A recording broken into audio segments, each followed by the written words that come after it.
How to see your subscribers on YouTube. Hi guys, welcome back to our channel. In today's video, we are going to learn how we can see our subscriber on YouTube. So without any delay, let's just dive right into the video and see how to do that.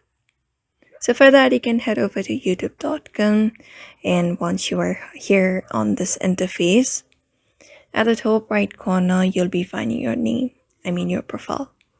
So just go ahead and tap on it, and from this menu, head over to YouTube Studio and open up your YouTube Studio.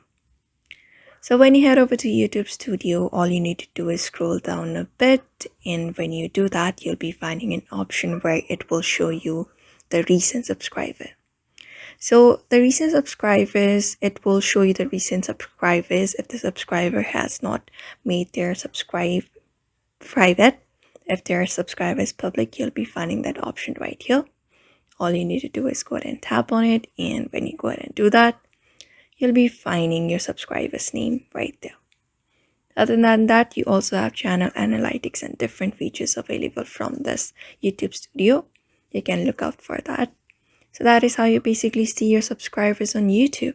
So I hope this video was helpful to you, and thank you for watching this video.